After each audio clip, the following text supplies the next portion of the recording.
A medida que avanza la guerra, es cada vez más difícil comerciar con Rusia y Ucrania por el mar. Son pocos los barcos que pueden acercarse a la zona de guerra del Mar Negro y cuando lo hacen se enfrentan a un gran riesgo que las aseguradoras no quieren correr, por lo que los seguros aumentan significativamente los costos que se trasladan, por supuesto, al consumidor final. El comercio por los puertos ucranianos se ha paralizado o ralentizado y ha hecho que algunas empresas dejen de prestar el servicio en estos puertos controlados por los rusos. Además, varias navieras también excluyen ahora a Rusia de sus rotaciones, esto por las sanciones por parte de Occidente.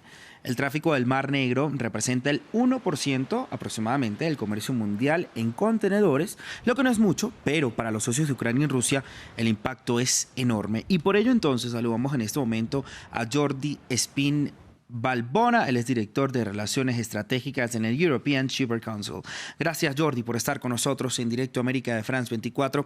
Hagamos un balance macro, ¿no? Primero, ¿cómo impacta el comercio mundial y los costos de estos productos la situación portuaria de Ucrania y también de Rusia? Digamos también cómo impacta en la cadena de suministros ya golpeada por lo que vimos también el año pasado, consecuencia de la pandemia, Jordi.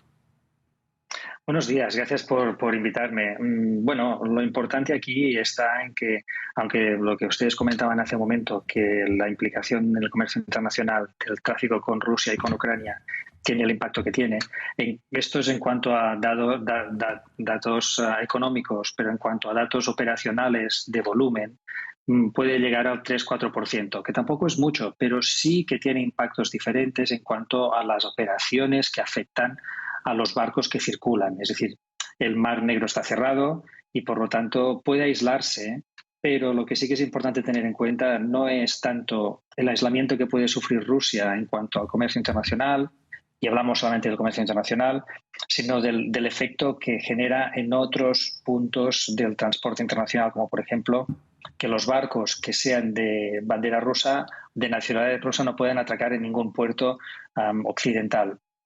Llevan mercancía y entonces pueden no descargarse, y esto crea un problema grave porque la carga está afectada por dos sitios. Por un lado, porque no puede descargar en puertos occidentales, porque la carga no tiene ninguna culpa que sea transportada en barcos de propiedad rusa.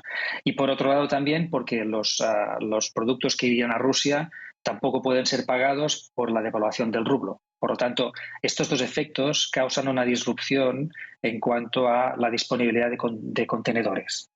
Ahora, Jordi, ¿qué otras alternativas también se pueden tener? Digamos que dentro de Ucrania la alternativa por tierra, por el ferroviario, no es tan viable, digamos, por estos enfrentamientos, por los bombardeos que hay actualmente. Pero, ¿qué más se puede hacer para que este comercio mundial y sobre todo los socios de Ucrania no se vean afectados?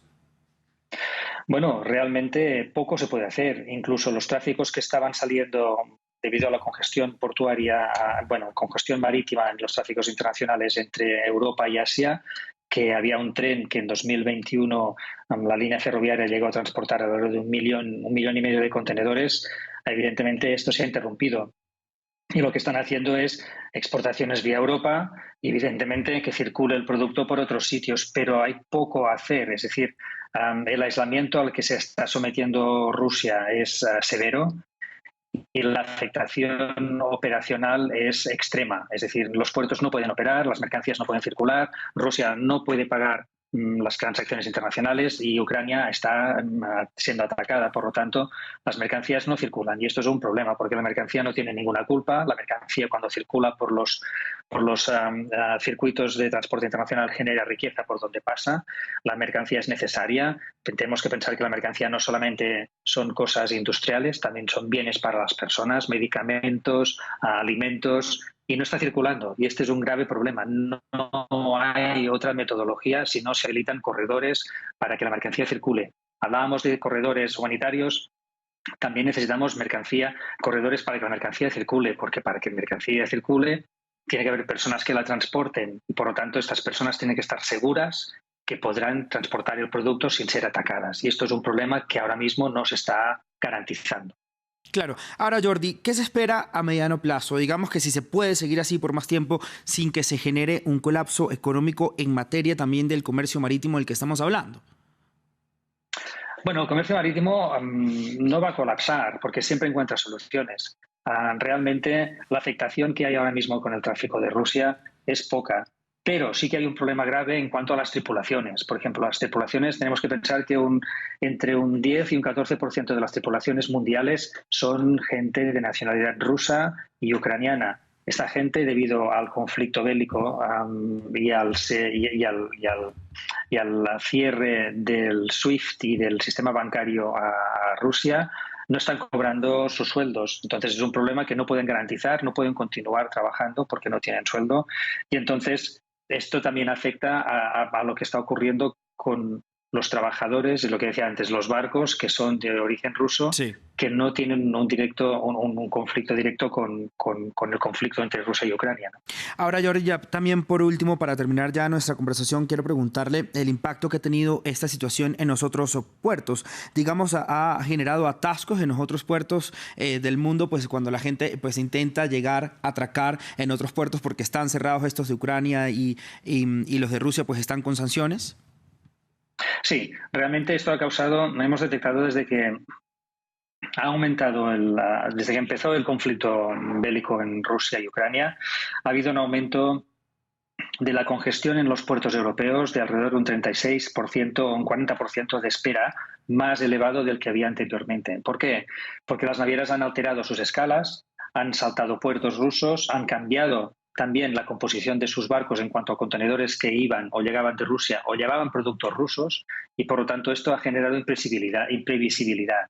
Y la tensión y la imprevisión en logística y en transporte son terribles porque entonces generan esperas y por lo tanto más retrasos y por lo tanto más costes, porque esto al final se traduce en más costes, porque aunque las compañías de seguros continúen cubriendo todo esto, pero generan esto a unas primas más elevadas.